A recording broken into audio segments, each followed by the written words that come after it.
અહેમદાબાદ મિત્ર ન્યૂઝની ટોપ 10 ખબરોમાં આપનું હાર્દિક સ્વાગત છે. સહાયની જાહેરાતથી દુકાન માલિકો અસંતુષ્ટ. અમદાવાદમાં પડેલા અતિભારે વરસાદે અનેક પરિવારો અને વેપારીઓને આર્થિક રીતે ભારે ફટકો આપ્યો છે. ડ્રાઇવિંગ રોડ પર આવેલ ઇન્દ્રપ્રસ્થ ટાવરમાં 4 થી 5 ફૂટ સુધી વરસાદી પાણી ભરાઈ જતા દુકાનોમાં રાખેલો માલ, ફર્નિચર, ઇલેક્ટ્રોનિક્સ અને મહત્વના દસ્તાવેજો બગડી ગયા હતા. લાખો રૂપિયાનું નુકસાન સહન કરનારા વેપારીઓ હવે સરકાર દ્વારા જાહેર કરાયેલી સહાયની જાહેરાતથી પણ સંતુષ્ટ નથી. વેપારીઓનું કહેવું છે કે નુકસાનની સરખામણીએ જાહેર કરાયેલી સહાય ખૂબ ઓછી છે. દયાદાન નહીં, ધંધો ફરી ઊભો કરવા લોન આપવા માટે દુકાનદારોએ માંગ કરી છે. દુકાન માલિકોનું કહેવું છે કે અમે વેપારી છીએ, ભિખારી નથી. જો સરકાર સીધી સહાય આપી શકતી ન હોય તો વ્યાજ મુક્ત કે સરળ શરતો પર લોન આપે, અમે હપ્તે હપ્તે ભરી દઈશું, પરંતુ દયાદાન નહીં, વ્યવસાય ફરી ઊભો કરવાની તક જોઈએ. ટ્રાફિકના એએસઆઈ ચોકીની બાજુમાં જ લાંચ લેતા ઝડપાયા. અમદાવાદ પોલીસ કમિશનર દ્વારા તાજેતરમાં જ ટ્રાફિક પોલીસના દંડ ન વસૂલી માત્ર ટ્રાફિક નિયમન કરવા જ સૂચના આપવામાં આવી છે. ત્યારે શહેરના કલેક્ટર કચેરીની બાજુમાં ચાની દુકાનમાં અકસ્માત અંગેની અરજીમાં 10,000ની નામથી ટ્રાફિકના એએસઆઈ ઝડપાયા. આ કેસમાં પોલીસ સ્ટેશનના અન્ય અધિકારી કે કર્મચારીની સંડોવણી છે કે કેમ તેની એસીબી દ્વારા તપાસ કરવામાં આવી રહી છે. પોલીસ લોકઅપમાં બંધ યુવકનો સેલ્ફી વિડીયો વાયરલ. શહેર કોટડા પોલીસ સ્ટેશનના લોકઅપનો હોવાનું કહેવાતો એક વિડીયો સોશિયલ મીડિયામાં વાયરલ થતાં પોલીસ વિભાગની ચર્ચા શરૂ થઈ છે. વાયરલ વિડીયોમાં કાલુપુર રેલવે સ્ટેશન વિસ્તારના અસામાજિક તત્વોની ઓળખ ધરાવતા શાહિદ ઉર્ફે રોબોટ લોકઅપમાં બેઠેલો જોવા મળી રહ્યો છે. વિડીયોમાં તે શંકાસ્પદ ગોળી લેતો હોવાનું તેમજ અપશબ્દો બોલી પોલીસ અને કાયદો વ્યવસ્થા સામે પડકાર ફેંકતો હોવાનું દેખાઈ રહ્યું છે. યુવતી સાથેની અંગત પળોના ફોટા વિડીયો ઇન્સ્ટાગ્રામ પર વાયરલ કર્યા. મૂળ ઉત્તર પ્રદેશની રહેવાસી અને કૃષ્ણનગર વિસ્તારમાં રહેતી 19 વર્ષીય યુવતીના બીભત્સ વિડીયો અને ફોટો પ્રેમીએ અલગ અલગ ઇન્સ્ટાગ્રામ આઈડીમાં પોસ્ટ કર્યા હતા. યુવતીએ પ્રેમી સાથે હોટલમાં શારીરિક સંબંધ બાંધ્યો હતો, જેના ફોટા વિડીયો તેણે ઉતાર્યા હતા, જે યુવકના મોબાઈલમાં હતા. બાદમાં યુવતીના પરિવાર લગ્નની ના પાડતા તેના ફોટા અને વિડીયો વાયરલ કરી દીધા, જેના પગલે યુવતીએ નર્મદા પોલીસ સ્ટેશનમાં ફરિયાદ નોંધાવતા પોલીસે ગુનો નોંધી વધુ તપાસ શરૂ કરી છે. લંડનની વર્ક પરમિટ અપાવવાના બહાને 10.49 લાખની ઠગાઈ. શહેરના ઘાટલોડિયામાં રહેતા યુવકને વિઝા કન્સલ્ટન્સીનું કામ કરતા વ્યક્તિએ લંડનના વર્ક પરમિટ વિઝા આપવાનું કહીને ટુકડે 10.49 લાખ રૂપિયા લીધા હતા. વિઝા માટે કુલ 18 લાખ નક્કી કર્યા હતા. યુવકે 10 લાખથી વધુ આપ્યા બાદ લેટર માંગ્યો. જોકે યુવકને વિઝા કન્સલ્ટન્સી દ્વારા કોઈ લેટર આપવામાં આવ્યો નહોતો કે વિઝા પણ આપ્યા નહોતા, જેથી યુવકે સોલા પોલીસ સ્ટેશનમાં ફરિયાદ નોંધાવી છે.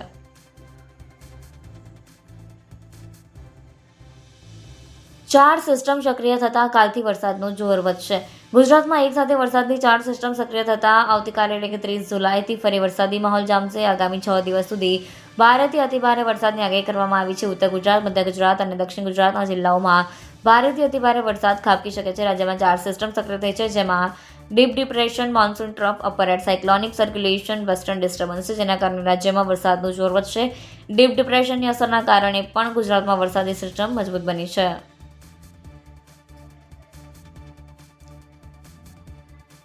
રોકાણ નામે અનેક લોકો સાથે ઠગાઈ. શહેરના નવરંગપુરામાં આવેલ યુનિક મર્કેન્ટાઇલ ઇન્ડિયા લિમિટેડ કંપનીના ડાયરેક્ટર અને મેનેજરે કંપનીના એજન્ટ દ્વારા ગ્રાહકો બનાવી લાખો રૂપિયાનું અલગ અલગ સ્કીમમાં રોકાણ કરાવ્યું. શરૂઆતમાં રોકાણની સામે વળતર આપવામાં આવી, પરંતુ બાદમાં ગ્રાહકોએ રોકાણ કરેલી રકમ પર કોઈ વળતર ન આપતા ગ્રાહકોએ અને એજન્ટોએ નવરંગપુરા પોલીસ સ્ટેશનમાં કંપનીના ડાયરેક્ટર અને મેનેજર સામે ફરિયાદ નોંધાવી.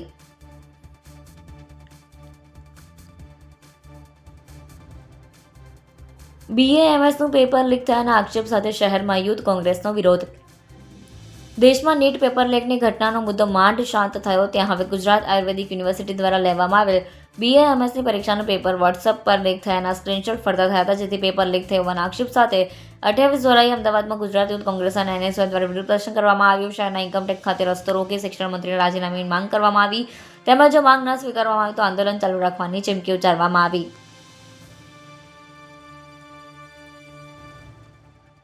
ટોરેન્ટ ફાર્માના ડેટા ચોરીને ખંડણી માંગવાનો કેસ. અમદાવાદ સિટી સેશન્સ કોર્ટે કે લોકનાથ સુબુદ્ધીની જામીન અરજી ફગાવી નાખી છે, જેની સામે સાયબર ક્રાઇમ પોલીસ મથકે BNS અને IT એક્ટ હેઠળ ગુનો નોંધાયો હતો. આરોપી સામે ટોરેન્ટ ફાર્મા દ્વારા પોલીસ ફરિયાદ નોંધાવવામાં આવી હતી. આરોપી પર આક્ષેપ છે કે કંપનીના કોમ્પ્યુટર સિસ્ટમમાં અનધિકૃત પ્રવેશ કરી ઈમેલ, વ્યાપારિક દસ્તાવેજો, ગ્રાહકો, ડિસ્કાઉન્ટ સ્ટ્રક્ચર અને અન્ય ગોપનીય ડેટા ચોરી કર્યો હતો.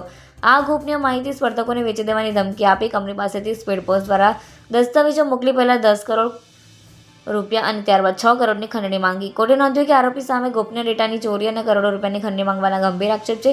સાયબર ગુનાઓનું પ્રમાણ વધી રહ્યું છે અને કેસમાં તપાસ તથા ચાર્જશીટ હજુ બાકી છે. સંજોગોને ધ્યાને રાખી અદાલતે અરજદાર કે લોકનાથ સુબુદ્દીની રેગ્યુલર જામીન અરજી રદ કરી.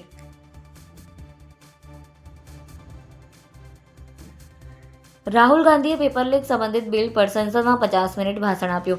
વિપક્ષના નેતા રાહુલ ગાંધીએ પેપર લીક સંબંધિત બિલ પર સંસદમાં 50 મિનિટ ભાષણ આપ્યું. તેમણે ઇડિયટ અને અંધભક્ત જેવા શબ્દો બોલ્યા. પછી કહ્યું કે ગૃહમંત્રીએ દિલ્હીમાં વિદ્યાર્થીઓ પર ફાયરિંગ કરવાનો આદેશ આપ્યો. આ મામલે સત્તા પક્ષે ભારે હોબાળો કર્યો. રાહુલે કહ્યું, દેશનું ભવિષ્ય રસ્તાઓ પર ઉતર્યું. પ્રદર્શનમાં ગુસ્સો નફરત નહોતી. તેઓ ફક્ત પોતાનો અવાજ ઉઠાવી રહ્યા હતા. જો ભાજપના મારા મિત્રો તેમના બાળકોને પૂછે કે તેમના ભાઈ બહેન જે કરી રહ્યા છે તેના વિશે તેઓ શું વિચારે છે, તો તેમને તેમના બાળકોનો પણ સમર્થન જ કરશે. બાદમાં લોકસભાની કાર્યવાહી 2:30 વાગ્યા સુધી સ્થગિત કરી દેવામાં આવી હતી. અહેમદાબાદ મિત્ર ન્યૂઝની યુટ્યુબ ચેનલને સબસ્ક્રાઇબ કરો અને બેલ આઇકન જરૂરથી દબાવો, જેથી મહત્ત્વના સમાચાર આપના સુધી જલ્દીથી પહોંચે.